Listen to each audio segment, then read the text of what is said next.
जुनून जुनून जुनून।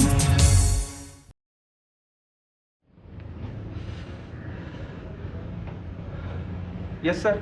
कुछ पता चला क्या? जी नहीं सर। आप सब लोग निकम्मे हैं। सारी मुसीबतें मुझे अकेले को उठानी पड़ती हैं। आपका क्या है? आपको हर महीने तनख्वाह जो मिल जाती है। इतने हफ्तों में आप लोग ये पता भी नहीं लगा सके कि ये एडी बिल्डर्स का मालिक कौन है। मिस्टर शर्मा से कहा तो वो छुट्टी लिए बैठे। Why can't you understand this simple fact कि वो हमारा सारा कारोबार ठप किए दे रहा है? सर आपने के सबको भी तो लगवाया था इस काम पर। के बड़े बड़े धंधे करता है, उसके पास ऐसे मामूली कामों के लिए फुर्सत नहीं है। आज अखबार पढ़ा आपने?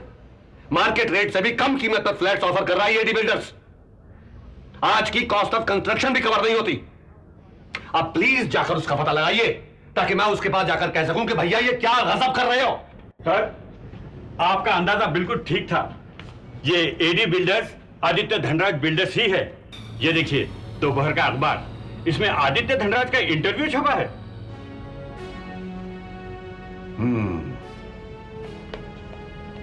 तो तू ही है रईसजादे जिसने मेरे यहां छापा डलवाया था, और जब वहां मायूसी हासिल हुई तो अब अपने ही दरो दीवार फूंक कर तू मुझे नीचा दिखाना चाहता है। सर आपने आगे पढ़ा वो क्या कहता है कि मैं इस कंस्ट्रक्शन के कारोबार में यहाँ के मिडिल इनकम ग्रुप की मदद करने के लिए उतरा हूँ, क्योंकि मेरे अपने स्टाफ को यहाँ के बिल्डर्स ने लूटना शुरू किया था। बकवास करता है वो। इरशाद भाई आप खुद आर्किटेक्ट हैं, आप ही बताइए आजकल के जमाने में इस कॉस्ट पर कोई बिल्डिंग खड़ी कर सकता है? बिल्कुल नहीं। ये शोर कैसा है?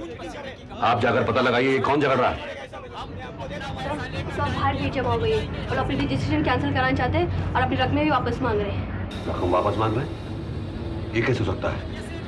How is it possible?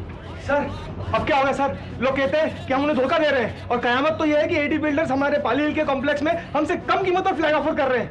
This is fraud.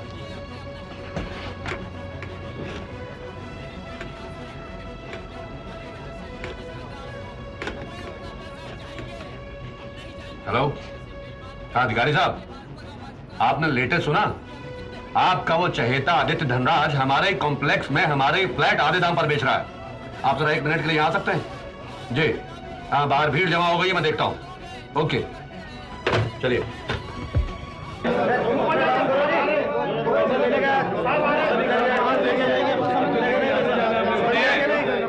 सुनिए मेरी बात सुनिए। अगर आप लोग चुप हो जाएंगे तो मुझे आप लोगों की बात सुनने और समझने में आसानी होगी। क्या बात सुनेंगे? हम आपके स्टाफ के साथ आधे घंटे से मगजमारी कर रहे हैं, लेकिन कोई समझने को तैयार नहीं है। आप मुझसे बात कीजिए, कहिए। ये आप लोगों का राजवंश बिल्डर्स के ऊपर से विश्वास ही उठ गया है। सीधी सी बात है साहब, हमें आप ही के कॉम्प्लेक्स में आधी कीमतों पर फ्लैट मिल रहे हैं, फिर हम आपसे क्यों खरीदें? हमें हमारा एडवांस वापस कर दीजिए। देखिए, कोई अपने जाती फायदे के लिए आप लोगों को बरगला रहा है, धोखा दे रहा है। भला हमारे ही कॉम्प्लेक्स में हमारे ही फ्लैट्स कोई दूसरा कैसे बेच सकता है? ये कोई यकीन करने वाली बात है? और फिर एडवांस किसी भी कीमत में वापस नहीं मिल सकता। आप चुप रहिए, मुझे इनसे बात करने दीजिए। देखिए, हमने इस फ्रॉड कंपनी के खिलाफ अदालत में मुकदमा दायर किया है। अगर ये 420 कंपनी अदालत में ये साबित कर देती है कि इनके फ्लैट्स हैं, तो मैं आपसे वादा करता हूं कि हम आपको आपके एडवांस से 14% ब्याज के साथ वापस करेंगे, और हम ये बात आपको लिख के देने के लिए भी तैयार हैं। ठीक है साहब, हम इंतजार करते हैं। हमें अभी इसी वक्त अलग अलग लिख कर दीजिए। देखिए, इस काम में थोड़ा टाइम लगेगा, लेकिन कोई बात नहीं। आप इन लोगों की लिस्ट तैयार कीजिए, तब तक मैं अंडरटेकिंग का ड्राफ्ट तैयार करवाता हूं। आप लोग आइए मेरे साथ। And we shall return the advance along with 14% simple interest. नीचे मेरे सिग्नेचर होंगे। Yes sir. इसकी 300-400 जेरॉक्स कॉपीज करवा लीजिए। मैं चाहता हूं ये भीड़ जितनी जल्दी हो यहां से चली जाए, वरना झमेला काफी बढ़ सकता है। Okay sir. आइए अधिकारी साहब। ये सब क्या हो रहा है? बहुत गड़बड़ हो रहा है। आपका वो आदित्य धनराज हमारे ही कॉम्प्लेक्स में हमारे ही फ्लैट्स सेल के लिए ऑफर कर रहा है। ये कैसे हो सकता है? दिस इज फ्रॉड, और वो भी मार्केट से आधी कीमत पर। अब आपकी सोच में पड़ गए, क्या वो ऐसा कर सकता है?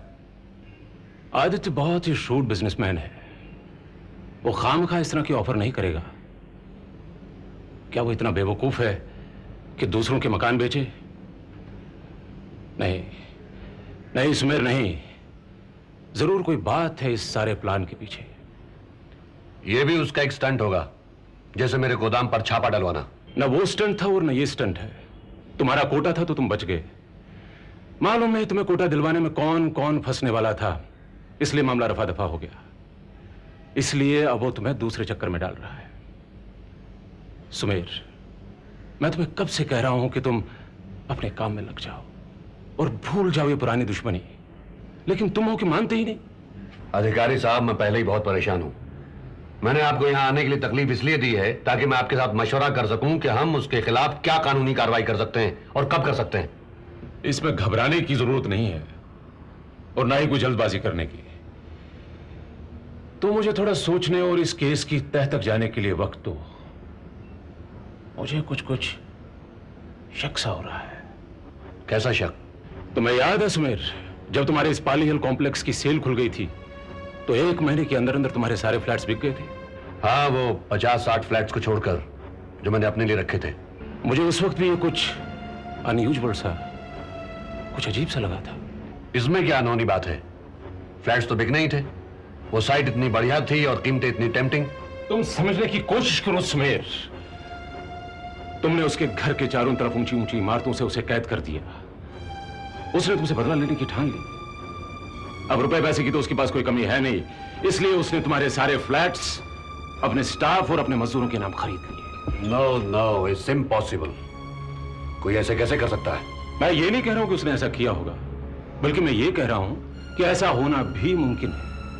अब अगर उसके पास फ्लैट्स हैं तो वो उनका ब्रोकर बनकर उन्हें उसी कीमत पर बेच सकता है जिस कीमत पर उसने उन्हें खरीदा था। लेकिन ये पता कैसे चलेगा? अगर ऐसा हुआ तो हमारी सारी मार्केट ही क्रैश हो जाएगी, और मैं ही क्या, बाकी के बिल्डर्स भी तबाह हो जाएंगे। तुम दिमाग को ठंडा रखो सुमेर, देखेंगे।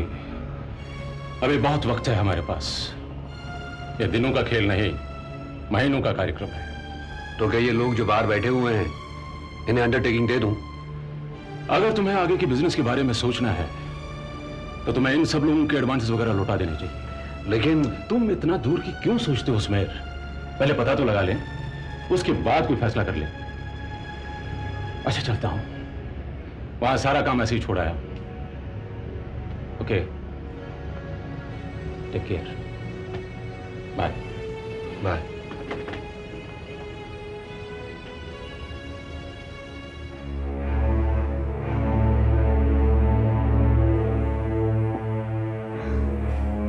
बहुत परेशान लग रहे हो बेटे। हाँ, पुलिस कुछ कर नहीं रही। अभी तक चाचा मनमोहन का पता नहीं लगा सके।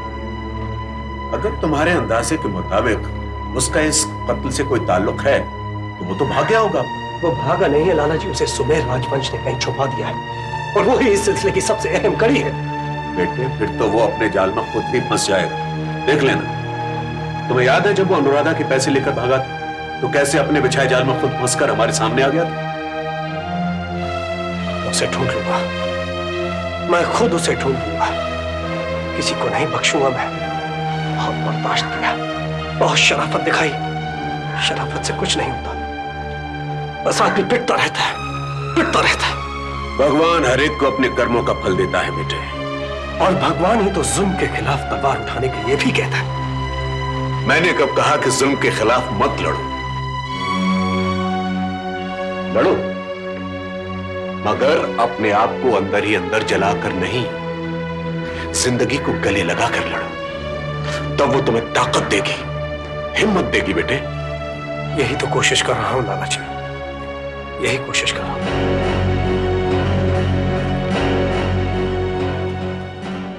जुनून जुनून जुनून जुनून